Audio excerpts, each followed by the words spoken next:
Perfecto. Bueno, entonces vamos con la clase número 3, en la que les decía que vamos a andar sobre los componentes del resonador que nos interesan para la formación de imágenes. Algunos, obviamente, que ya los fuimos viendo, pasamos por encima, así que vamos a hacerle a otra pasadita más, algunos y otras cosas nuevas. Bueno, como para englobarlos a estos componentes en los cuales vamos a necesitar, bueno, primero conocerlos, cómo funcionan y al mismo tiempo también eh, ¿para qué se utilizan?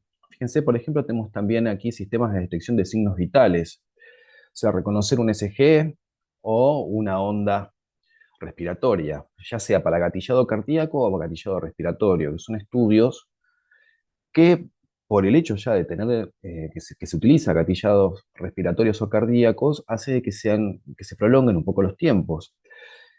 Y eh, esto se utiliza para minimizar lo que es el sonido. Perdón, el sonido, miren lo que dije, el movimiento. El movimiento hace que la imagen se degrade, entonces justamente lo que encontramos es con que el resonador nos va a dar estos sistemas de detección de signos vitales, tanto para el ECG y para la onda respiratoria. Después, el magneto principal, como algo habíamos reemplazado, después sistemas de gradientes que también, así que vamos a andar un poquito más sobre eso. Bobinas de superficie. Las bobinas de superficie, cada resonador obviamente tiene su modelo, pero en general lo que podemos decir de esto que son las bobinas que se utilizan para enviar o recibir radiofrecuencia justo en la zona a estudiar. Vamos a ver algunas imágenes, vamos a ver las diferencias que hay entre algunas, y después también que tenemos que mencionarlo, es un tomógrafo por emisión de positrones, o sea, lo que sería la fusión de imágenes de resonancia magnética por un lado y PET por el otro, en las cuales nos va a dar la resonancia, la calidad de imagen que vemos, o sea, resolución submilimétrica y al mismo tiempo también información de lo que está pasando, ¿sí? A nivel fisiológico, o sea, a las células, cómo se comportan las células, cómo captan estos fármacos, y bueno, la fusión de imagen hace que se pueda interpretar mejor muchas, ¿cómo decir?, patologías en las cuales se infieren, hay cambios en la imagen, obviamente también, pero al ver su metabolismo en tiempo real, hace de que esto sume muchísima más información para establecer un diagnóstico. Así que bueno, estos son los sistemas que vamos a ver ahora, los componentes, y vamos a repasarlos un poquito por encima. A ver, magneto principal. Lo que sabíamos es ese magneto que puede tener diferentes potencias de acorde al resonador que estamos utilizando o que vamos a utilizar o que podemos también observar. Decimos, para los magnetos permanentes, recuerdan a estos que las masas de hierro, cerámicas y demás, fíjense las potencias, primero, fundamental conocer esto, porque, como ven acá que está subrayado, el campo magnético y su potencia impondrá a los hidrógenos la frecuencia central de resonancia magnética. Esto quiere decir de que cuando una muestra se introduce dentro de un campo magnético, ya sabíamos de que ese campo magnético hace que los hidrógenos lo perciban y se alineen con ese campo. Pero ¿qué pasa también? Se empiezan a describir otras circunstancias, por ejemplo, con lo que se llama el movimiento de precesión. Este movimiento de precesión, para ir más o menos, ¿cómo lento, pero al mismo con ritmo, es el giro del eje del spin, de la rotación. O sea, imagínense un montón, vamos a decir, de átomos, vamos a dibujarnos unas esferas que apuntan a un lugar, ¿sí? Y al mismo tiempo también al girar, gira ese eje de rotación. Entonces, el campo magnético lo que hace es imponer esa frecuencia. Entonces es muy importante, ¿por qué? Porque la resonancia magnética justamente es la emisión de energía de radiofrecuencia, la absorción, o sea, resonar, para que después haya devolución de esa energía hacia el medio. Y la intención es captarla y después codificarla y ponerle en una imagen esas señales, ¿no? Con señales ya sea hiperintensas o hipointensas, o sea, armar una imagen, lo que sería la formación de imágenes. Para los hidrógenos, la frecuencia de precesión a un Tesla es igual a 42,6 MHz. Eso para que lo tengan más o menos en cuenta por ahora, tengan esa información.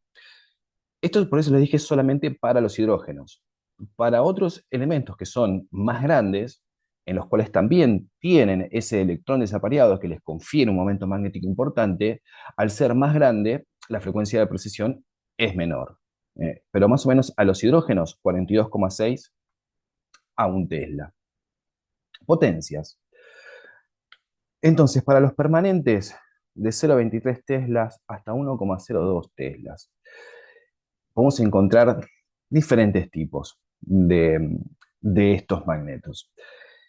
Lo que podemos decir central, siempre van a recordar que cuando vean un resonador que es ciertamente voluminoso y que no es cerradito, así que no es tipo huevo, ahí ya tenemos un abierto.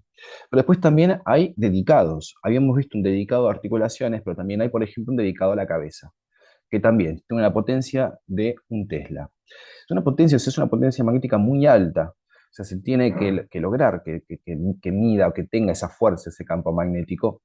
Y esto se logra con cerámicas, cerámicas que están preparadas para que todos los, ¿cómo decir?, la estructura de esa cerámica, esa estructura atómica, estén todos apuntando hacia el mismo lugar. Entonces se expresa un campo magnético muy potente, muy grande. Y tenemos que englobarlos también dentro de lo que serían los permanentes. Estos serían imanes en los cuales nosotros no podríamos apagarlos. Le podemos decir, bueno, chao, hasta mañana y después los volvemos a activar. Eh, entonces, de 0,23 teslas hasta 1,2 tesla para los resonadores permanentes. Después tenemos los resistivos, electroimán, este principio, en lo cual el bobinado con lo que es energía eléctrica. Y esos también rondan aproximadamente entre los 0,23 a 0,5 teslas. Particularmente estos tienen una desventaja, que al ser resistivos, esto sí se puede apagar. O sea, uno va, levanta todo, digamos, enciende el resonador, ¿y qué es lo que comienza a pasar? Comienza a mandarse energía sobre esos bobinados. La energía va a ser proporcional al campo magnético. Mientras más energía eléctrica se le conduzca a ese bobinado, mayor va a ser el campo magnético. Sabíamos que ya teníamos un punto, si no podemos decir, bueno, podemos mandar una determinada cantidad de energía, ¿sí? Que es vamos a hablar de algo grande, vamos a hablar de mucha energía, porque los cables entonces se pueden fundir producto de lo que es la resistencia de los materiales. Entonces tiene un límite. Ese límite, podemos decir un factor limitante, es la cantidad de energía que se induce a ese bobinado para la expresión luego del campo magnético.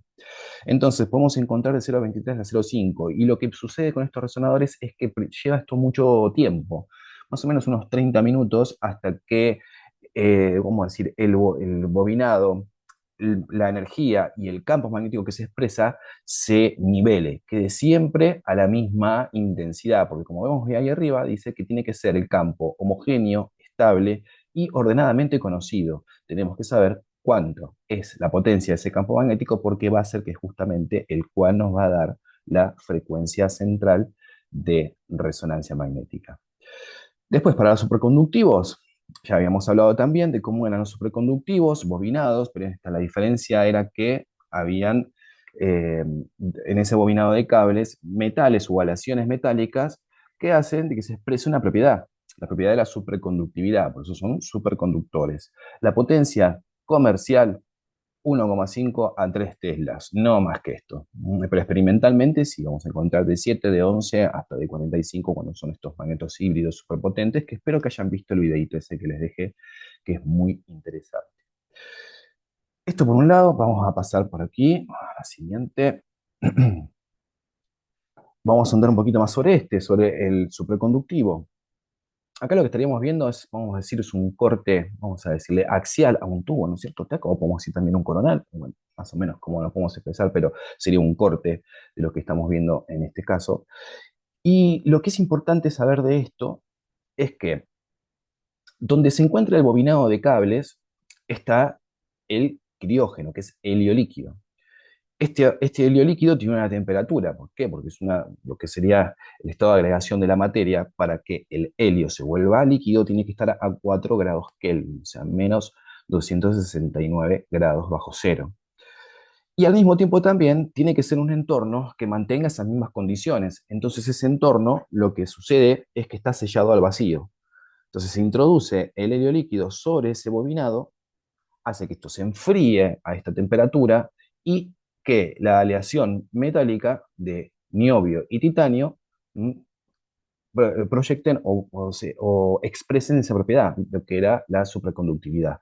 Que la superconductividad, ¿qué es lo que era? Era la inducción de energía eléctrica sobre ese cable conductor y la resistencia del material desaparece.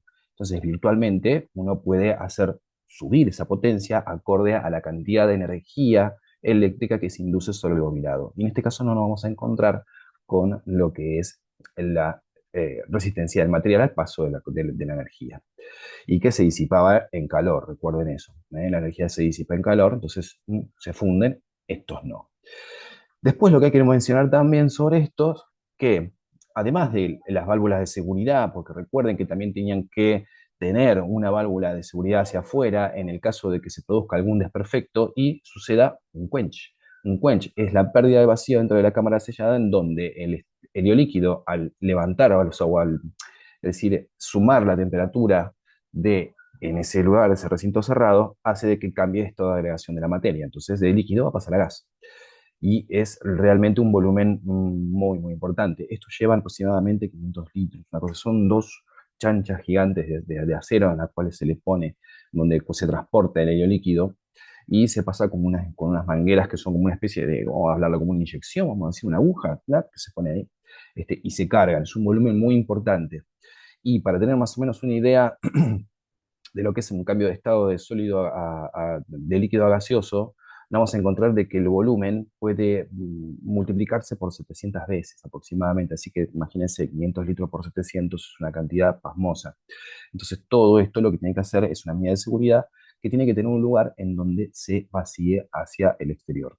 En el caso de que suceda un quench, estos gases entran también a la sala, sobre todo, digamos, lo que es donde está sentado el resonador, y bueno, hay que evacuar si esto llega a suceder. Puede suceder en forma espontánea, se un desperfecto, o puede ser inducido, digamos, por nosotros mismos, como una medida de seguridad. Esta medida de seguridad va a ser siempre cuando haya riesgo de vida del paciente, si no, de ninguna manera se va a hacer un quench voluntario. Y también la otra, también si hay un incendio que se está acercando al resonador, porque puede explotar.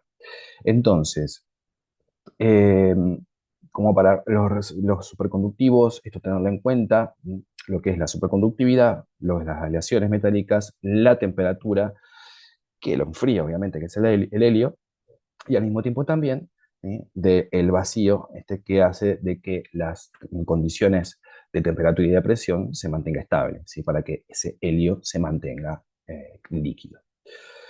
Después aquí les menciono, por ejemplo, lo que son ¿cómo decir? Desde el centro del campo magnético, cómo ese campo magnético sale hacia el exterior, o sea, se emana hacia el exterior. Habíamos hablado ya de que los resonadores tienen lo que se llaman estos blindajes magnéticos, ¿sí? Para que trate de que se confine lo posible, lo mejor posible, ese campo magnético y no interfiera hacia afuera. Entonces tienen blindajes que hace que decaiga la potencia magnética. Y en algunos centros de salud van a encontrar con que hay líneas demarcadas en el piso. Ustedes van a ver una línea, por ejemplo, que es una línea que se usa bastante, que es la línea de 5 Gauss, sí que demarca lo que son las áreas de seguridad. Ya un área de seguridad de 5 Gauss hacia adentro, diríamos, es un área totalmente restringida. Y además también nosotros, como operarios, tenemos que estar fuera de esa línea. Es en donde la potencia del campo magnético es igual o menor a 5 Gauss. O sea, fíjense cómo varía, digamos, en la distancia. La regla para entenderlo eso es que es muy parecida a lo que usábamos cuando veíamos rayos X, ¿cierto? Que la intensidad de rayos X disminuyen con el cuadrado de la distancia. Bueno, acá pasa exactamente lo mismo. Nos vamos alejando y la intensidad magnética disminuye en el cuadrado de la distancia. Eh, Bobinas de gradiente. Habíamos hablado de lo que es un gradiente. Un gradiente era una variación lineal dentro, digamos, de lo que sería, vamos a decir, en una dirección de potencia. Si tenemos, por ejemplo, un campo magnético que tiene una potencia de 1,5 teslas, vamos a hablar de que todas esas líneas de que se expresa el campo magnético, digamos, se concentran y suman 1,5 teslas. Las bobinas de gradiente, y mejor dicho, para entender la palabra gradiente, es una variación de la potencia magnética dentro, digamos, de una dirección en el espacio de esas líneas, de esa expresión. Por eso es una magnitud vectorial, que va hacia un lugar o puede ir también hacia otro lugar. Pero bueno, esa variación hay que entenderla de que eh, se utiliza para justamente discriminar poblaciones de hidrógeno. Es decir, bueno, ¿cómo hace el resonador para traerme cortes de un volumen? O decir, bueno, tenemos un cuadrado ahí de algo. Si ese cuadrado de algo, ¿cómo hace para que el resonador nos traiga un cuadradito así, así, el otro, ¿cierto? Sí, que nos haga el átomo de todo eso. Justamente las bobinas de gradiente lo que hacen es esto, es desestabilizar el campo magnético en forma ordenada y también conocida a una potencia determinada, que son más o menos 100 militeslas, las activaciones de las antenas de las bobinas de gradiente, que hace que se oponga al campo magnético principal, entonces tenemos una diferencia de potencia. Al tener una diferencia de potencia, los hidrógenos sienten otra potencia magnética. Está toda esa población entera, toda esa muestra entera dentro del resonador, se impone en una dirección un cambio de potencia, entonces algunos de esa muestra van a sentir otro campo magnético, entonces van a estar discriminados de alguna forma de lo que es la centralidad de toda esa potencia magnética. Entonces así se puede extraer justamente partes o hacer los cortes de resonancia para obtener las imágenes. Entonces, lo primero, o lo segundo, bobinas de gradiente. Tenemos tres pares de bobinas, como ven, 1, 1, 2, 2 y 3, 3. Esto es para que justamente nos dibuje o nos plasme dentro de un volumen las tres direcciones del espacio. ¿Mm? Lo que sea superior, ¿cierto? Anterior, posterior, derecha, izquierda, y después lo que es el eje longitudinal. Entonces vamos a tener activación de un gradiente en un eje longitudinal y al mismo tiempo después vamos a tener lo que se llaman los gradientes de lectura, lo que van a decir, bueno, el M de derecha a izquierda o de arriba a abajo, discriminar de ese volumen, para justamente resonar esa parte y después obtener una imagen. Para crear, dice, un gradiente de campo magnético se hace circular en al menos dos bobinas enfrentadas corrientes eléctricas en sentido opuesto. Estas inducen líneas de campo opuestas, así genera un gradiente de campo. Recuerden de que la, o sea, la propiedad magnética o el magnetismo en sí, un campo magnético, ¿sí? Va a ir en una dirección. Esa dirección la va a establecer cómo está puesto ese bobinado. Las bobinas de gradiente van a ir en contra de esa, ¿cómo decir?, de ese vector, de esa línea del espacio o de esa dirección en la cual va la energía eléctrica. Expresa una dirección diferente, entonces, por lo tanto, resta potencia al campo magnético principal. Después, seguimos pasando, bobinas de superficie. Y aquí lo que vemos en los dibujitos, fíjense, aquí tenemos una, por ejemplo, que es una forma como de casco. ¿Eh? Después tenemos otra, que es como una anterior y posterior, pero, como decir, es planita, ¿cierto? La podemos ubicar en la espalda, la podemos ubicar también al mismo tiempo en el abdomen, entonces podemos tener dos bobinas de un lado y del otro. Después esta, por ejemplo, esta es una bobina de mama, donde va la paciente va boca abajo, aquí tiene la apoyacabeza, las mamas caen aquí en péndulo y después el paciente se recuesta. O sea, la posición es así.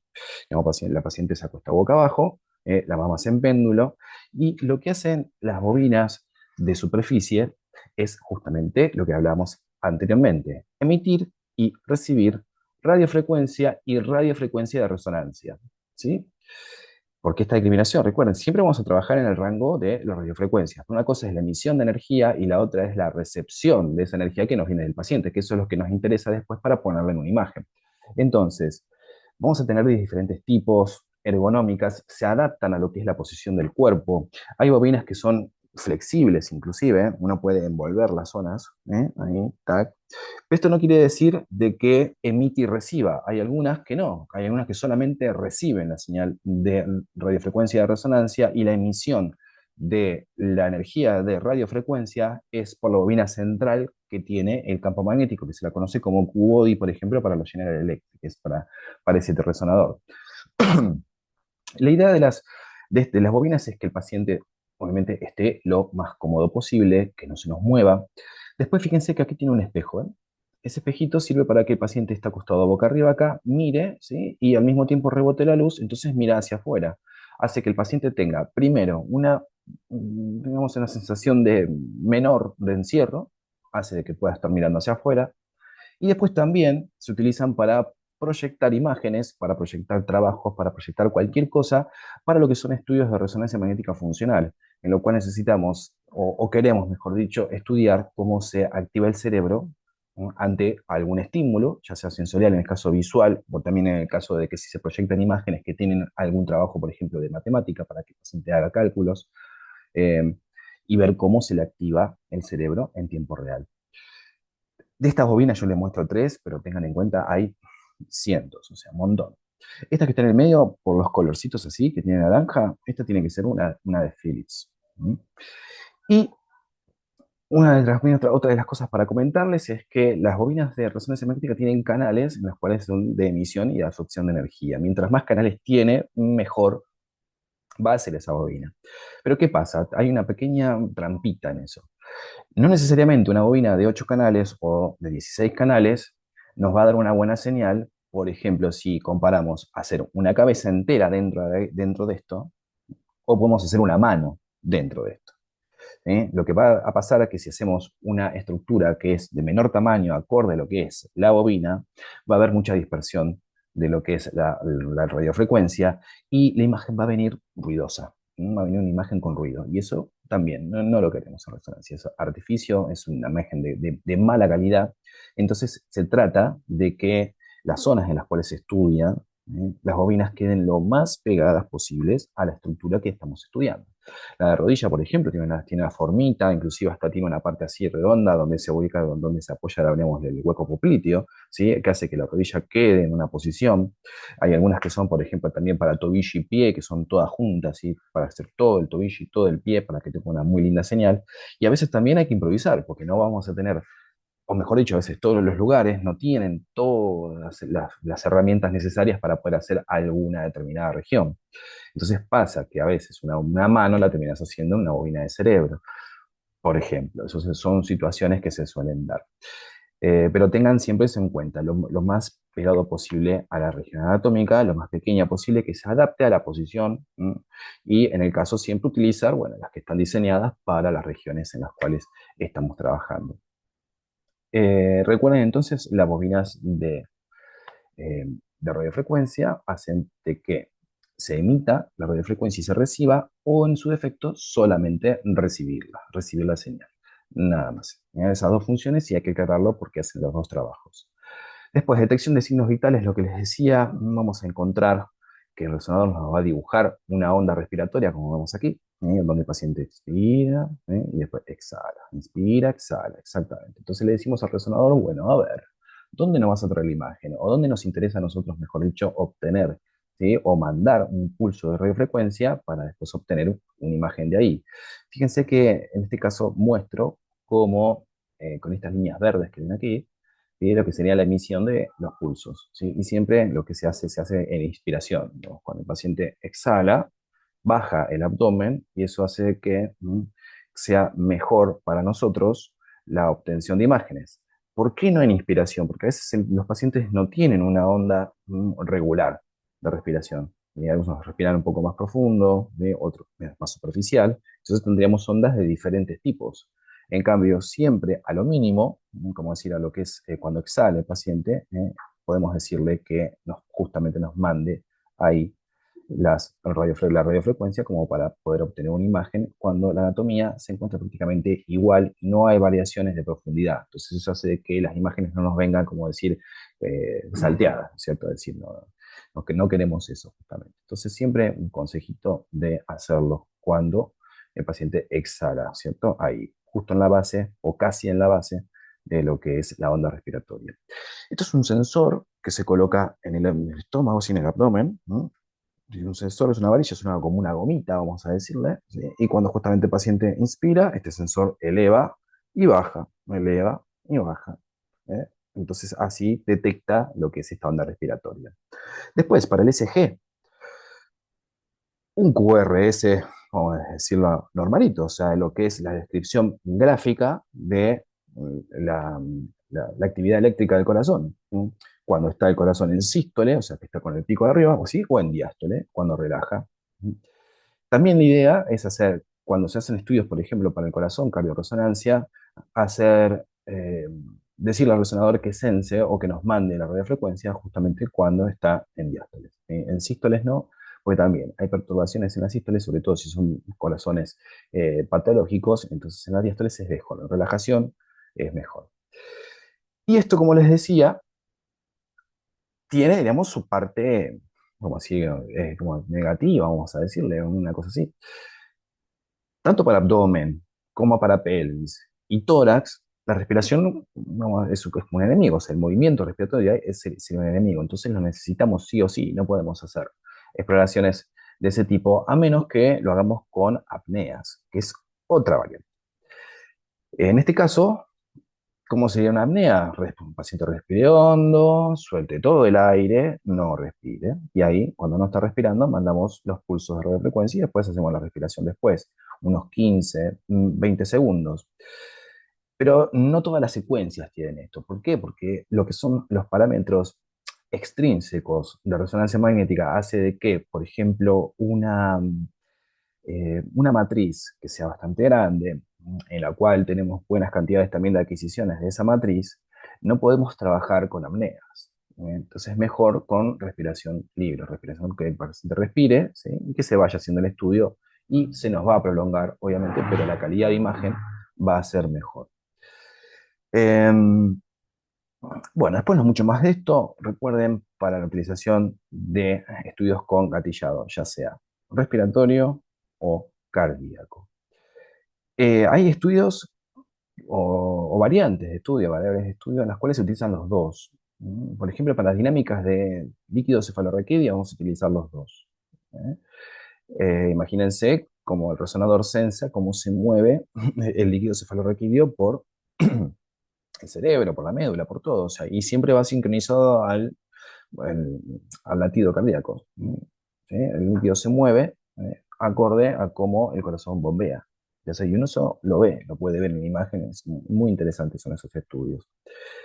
Entonces, gatillado respiratorio y cardíaco, ya esto mencionado, perfecto. El sistema de detección PET, esto como para mencionarlo, son resonadores de alta, o sea, de última generación. No nos vamos a encontrar con este tipo de equipos. Hay muy pocos en Argentina, creo que hay seis, no, ocho, bueno, no me acuerdo, pero hay muy poquitos. La cosa es que están como en fases en las cuales se experimentan cosas, o sea, hay estudios en los cuales se quiere determinar para determinada patología, se utiliza esto para ver, por ejemplo, cómo es la actividad del cerebro, bla, bla, bla, bla. Pero no tenemos, como decir, una amplia gama de equipos de este tipo. Pero sí tendríamos que saber que también existen. ¿Y cuál es entonces como decir, el principio físico? Bueno, ¿cómo era el tema de la parte del PET? Era la utilización de un radiofármaco, que es la fluoroxiglucosa, el FDG, que es una glucosa artificial, pero en este caso tiene lo que sería el flúor como, como radiofármaco, como trazador, o sea, es lo que va a emitir justamente la radiación. ¿Qué radiación emitía ese flúor? Eran radiaciones, o sea, eran partículas beta positivas. Al ser partículas beta positivas, ¿qué era lo que pasaba? Si apenas ese núcleo tiene ese decaimiento y emite esta partícula, choca automáticamente con el entorno. Entonces se va a encontrar con otro electrón ahí nomás, o sea, apenas sale. Entonces al encontrarse con ese electrón, tenemos los dos pares, positrón-electrón. Entonces estos chocan, hay lo que se llama lo que es la transmutación de energía. Tenemos dos partículas en las cuales después, digamos, se aniquilan y emiten dos rayos de radiación gamma de 511 keV cada uno. Y lo que hace el detector PET es esto, ¿eh? Es como una corona en los cuales se detectan justamente donde hay estas emisiones, donde hay dos rayos que coinciden, ¿m? Y que obviamente salen en direcciones opuestas, o sea, con un ángulo de 180 grados. Este sería el principio físico. Y la utilización después es justamente donde se junta, donde se acumula la glucosa, producto de que hay una aceleración de ese metabolismo, porque justamente todas las células tumorales, por ejemplo, necesitan más cantidad ¿cómo decir?, de energía, hace de que se acumule ahí, entonces podemos de alguna forma ubicarlos en el espacio y decir, bueno, está acá esa captación de ese radiofármaco. Después, calidad de imagen. Acá vamos a hablar de algunas cositas, pero para hacerlo bien global y en general, vamos a tener por un lado parámetros intrínsecos y parámetros extrínsecos. O sea, in dentro, ex fuera. La parte in hace referencia a los tejidos. Estamos hablando de lo que pasa en los tejidos y que nosotros no tenemos forma de poder eh, interferir con eso. A ver, ¿cómo interferíamos en resonancia? De alguna forma es tratar de aumentar o acelerar algún tiempo de relajación, por eso no lo podemos hacer. Entonces, para lo que son, mejor dicho, los parámetros intrínsecos, vamos a hablar de lo que son los tiempos de relajación tisular, T1 y T2. Podemos mencionar DP, podemos mencionar difusión también. Cada uno de los tejidos tiene su propio valor y lo que hacemos es potenciar un valor sobre el otro o una variable sobre el otro, ya sea potenciamos T1 o potenciamos T2. Son dos fenómenos que van en simultáneo, comienzan al mismo tiempo, pero potenciamos uno sobre el otro. A eso no lo podemos cambiar. Sí, lo que podemos hacer es potenciarlo, que ahí ya vienen los parámetros extrínsecos, que vamos a ver. Tenemos un montón. Los que nos interesan, lo que es el field of view, FOV, cuando hablamos de FOV. Acá tenemos una imagen, yo represento, por ejemplo, con este cuadrado verde, lo que sería el FOV, pero en general el FOV es toda la imagen. ¿Mm? Se mide en milímetros o en centímetros. Entonces decimos, bueno, para una muñeca, por ejemplo, voy a utilizar un FOV más o menos de 8 o 10. ¿Sí? O sea, que nos va a ser nuestro campo de visión de eso. Que es obviamente lo que es la proyección después de lo que sería la matriz. Porque tenemos por ende el campo de visión, pero al mismo tiempo también después tenemos que ordenar de dónde vienen todas esas señales. Entonces tenemos que hablar de lo que es la matriz de adquisición y bueno, lo que es el píxel, pero el píxel como elemento, diríamos, plano de una imagen, en resonancia vamos a hablar de voxel, porque tenemos espesor de corte en resonancia. Entonces vamos a hablar de lo que es el voxel. Eh, la matriz, los valores de matriz, 192 a 512, esos son lo que nos habla de la cantidad, digamos, de, ¿cómo decirlo?, de información que puede recibir esa matriz. Eh, Después, cuando hablamos también del píxel, o sea, de la división de cada uno de esos cuadraditos que van a formar las filas y las columnas, ¿eh? Y a su vez también el voxel es el elemento de volumen en resonancia. Después, vamos a decir de que a mayor matriz vamos a tener una mayor resolución. Pero ¿qué pasa? Vamos a necesitar también más señal para llenar esa matriz. Entonces, los tiempos se nos van a prolongar un poco. Ni hablar de que si tenemos, por ejemplo, lo que es la relación señal-ruido, que acá les menciono, relación señal-ruido del 80%, esto es un cálculo matemático que hace el equipo en cuanto a lo que es la emisión de radiofrecuencia y la matriz que estamos utilizando. Entonces, al tener una relación señal-ruido baja, nos va a decir que esa imagen que vamos a obtener va a ser de mala calidad. La idea es tratar de subir y trabajar con relaciones en lo que es entre el 80% hacia arriba. O sea, tenemos que trabajar en esos niveles de lo que es la relación señal-ruido. ¿Por qué? Porque a veces tenemos matrices que son muy chiquitas, imagínense un FOB chiquito, 12, 15, a su vez dividido en 256 por no sé cuánto, entonces vamos a necesitar mucha cantidad de señal. Entonces hay que hacer lo que se llaman las adquisiciones. Tenemos que sumar cantidad de adquisiciones a esa matriz que estamos utilizando. Entonces en resonancia eso expresa en tiempo. Tiempo de adquisición, si tenemos voxeles bien finitos, por ejemplo, en los cuales nos interesan para estructuras muy, muy chiquitas, como ganglios, nervios y cosas así, vamos a necesitar una matriz muy, muy chiquita. Entonces, esa matriz muy chiquita va a tener también mucha pérdida de señal. Entonces, vamos a tener que mandar y adquirirla varias veces más. Entonces, las adquisiciones vamos a encontrarlas con este nombre, NAC o NEX, NEX para los equipos Philips. Entonces subimos la cantidad de adquisiciones, entonces nos sube lo que es la relación señal-ruido para obtener una mejor calidad de imagen. Después el corte, lo que es el espesor de corte y gap, la separación que hay entre uno y los otros, también se mide en milímetros. Por ejemplo, la separación, si se trabaja con un espesor de 0,3, por ejemplo, la separación tendría que ser también de 3. Es una relación de un 10% la que se utiliza como un criterio de imagen. Eh, con esa relación van a ir bien 0,5 de espesor por 5 de gap, o sea, de separación, para lo que serían planos, digamos, tomográficos, ¿no es cierto? Cuando hacemos volumen, el gap no existe, son una atrás de la otra. El espacio K es el espacio, si vamos a entender que es una matriz en las cuales todavía no tiene datos, ¿eh? Eso es lo que voy a decir, o no tiene, sí, no tiene datos sería, para después obviamente digitalizarlos y poner lo que sería una mayor intensidad de señal o demás. Eh, Resolución espacial, entonces, esta capacidad de distinguir dos objetos, o sea, 2 milímetros. Entonces, tenemos que, esto a veces puede variar un poquito con respecto a lo que es el espesor de corte, lo que es la matriz, todo esto, por eso es información que te lo da solamente la práctica, sentarse, pero tampoco es que es tan difícil. Si tenemos matrices muy grandes y tenemos espacios muy pequeñitos, vamos a necesitar mucha señal.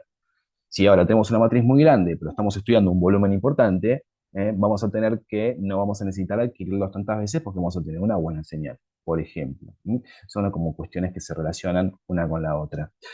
Entonces, para calidad de señal, obviamente, para calidad de imagen, ausencia de movimiento, lo que es la señal, la cantidad de señal, la resolución en la cual estamos trabajando también. O sea, no vamos a hacer una muñeca, por ejemplo, con una matriz muy grande, con voxeles muy grandes, porque no vamos a perder todo. Vamos a perder la capacidad de poder distinguir justamente objetos pequeñitos, o sea, o dos puntos dentro de una imagen.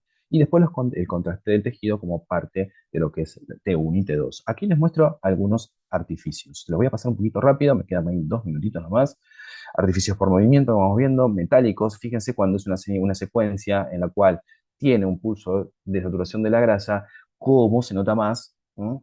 Respecto a cuando no lo tiene, a ese pulso de saturación de la grasa. Esto quiere decir de que cuando tiene un pulso añadido, la susceptibilidad magnética es mayor para esta secuencia. Entonces tenemos una gran cantidad de ruido metálico, en este caso, artificio metálico, tan, tan, tan. En cambio, cuando no tenemos ese pulso, está como decir, eh, la susceptibilidad magnética no es tanta, pero sí, nos dibuja cierto artificio aquí, como vemos, pero no tanto como la que tiene el pulso de saturación.